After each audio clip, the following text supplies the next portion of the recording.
Hello दोस्तों, कैसे आप सब। उम्मीद करते हैं कि ठीक होंगे। देखिए दोस्तों, आप लोगों के लिए एक और नई भर्ती निकल के आ चुकी है। ऑल इंडिया में कहीं से भी हो, महिला हो या पुरुष हो, दोनों इस फॉर्म को अप्लाई कर सकते हैं। तो आखिर वो भर्ती कौन सी आई है और इसमें आपका सिलेक्शन कैसे होगा, सारा A to Z जानकारी आपको बोर्ड पर बताऊंगा। बस वीडियो में लास्ट तक बने रहिए। तो देखिए दोस्तों, IRB यानी कि इंडिया रिजर्व बटालियन भर्ती 2026 दोस्तों आपके लिए IRB में इंडिया रिजर्व बटालियन की तरफ से भर्ती निकाली गई है। कुल पद आप बात कर लेते हैं, जो टोटल पोस्ट है वो आपका कितना रहेगा। तो देखिए 495 यानी कि 495 पदों पर आपके लिए भर्ती निकाली गई है। पद का नाम आप बात कर लेते हैं, जो पद है उसका नाम क्या है। तो देखिए इसको मैं आपको लास्ट में बता दूंगा, यानी कौन कौन से पदों पर भर्ती निकाली गई है इसको मैं आपको आखिर में बता दूंगा। आवेदन की तिथि आप देखिए, इसका फार्म कब से कब तक भरा जाएगा। तो देखिए 10 जून अंतिम तिथि, यानी कि इसका फार्म आपका ऑलरेडी भरा जा रहा है। इसका जो अंतिम तिथि है आपका 10 जून है, तो 10 जून से पहले आप इस फार्म को भर लीजिएगा।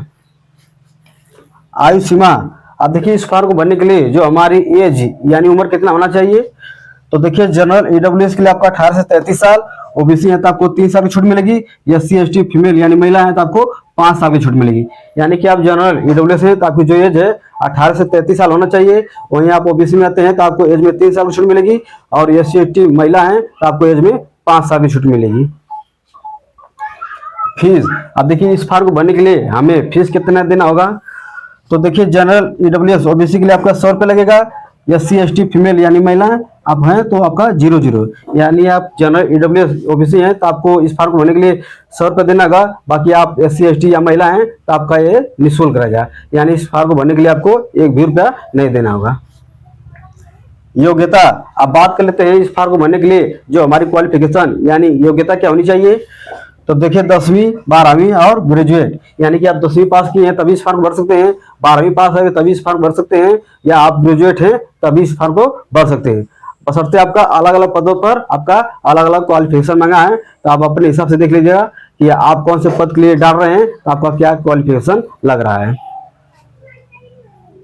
हाइट आप देखिए, इसमें आपका हाइट भी मांगा है तो हाइट को भी देख लेते हैं।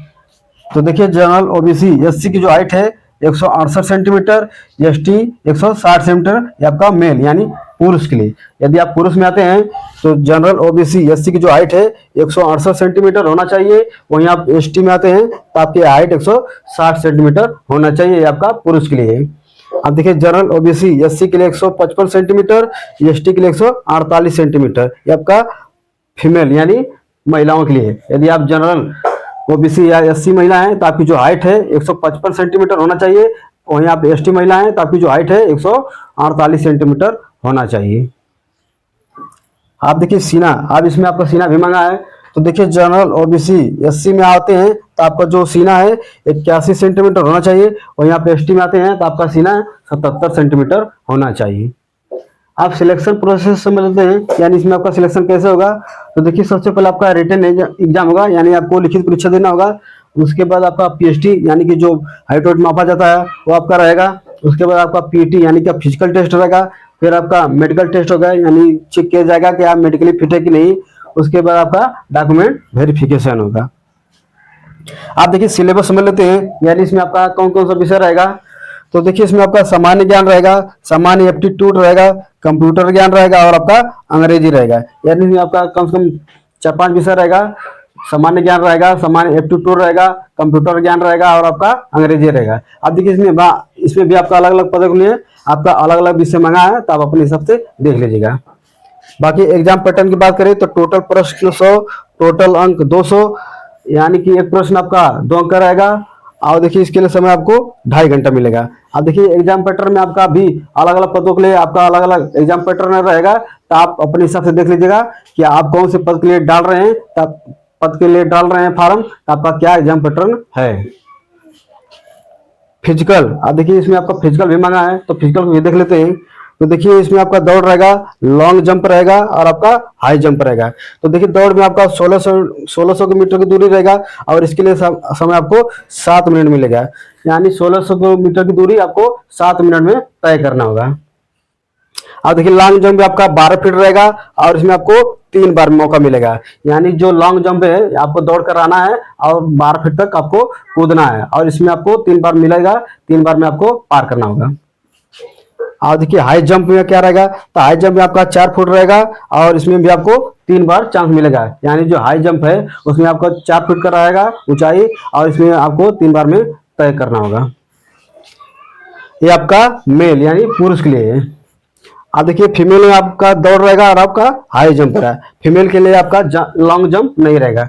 तो देख लेते हैं। तो देखिए 800 मीटर की दूरी रहेगी और इसके लिए समय आपको 5 मिनट मिलेगा। यानी महिलाओं के लिए जो दौड़ है उसमें आपकी दूरी जो 800 मीटर की रहेगी और उनको 5 मिनट में तय करना होगा।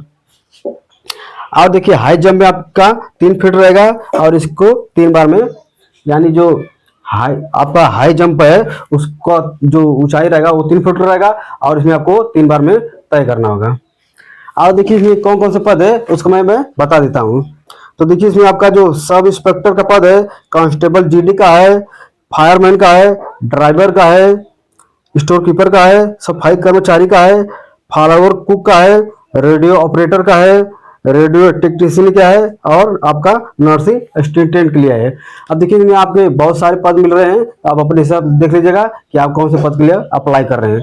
अब बात कर लेते हैं जब इसमें आपका सिलेक्शन यानी आप जब आपका जॉब लग जाएगा तो आपको सैलरी कितना मिलेगी। तो देखिए सैलरी आपको 19,900 से 1,12,400 यानी कि 19,900 से 1,12,400 के बीच में आपको हर महीने सैलरी मिलेगी। आप देखिए इसमें आपका अलग अलग पदों के लिए आपको अलग अलग सैलरी मिलेगी। बाकी यही जानकारी आपको देनी थी। बाकी हमारे वीडियो कैसा लगा, अगर वीडियो अच्छा लगा तो वीडियो को लाइक और चैनल को सब्सक्राइब कर लेना। मिलते हैं अगले वीडियो में, तब तक के लिए धन्यवाद।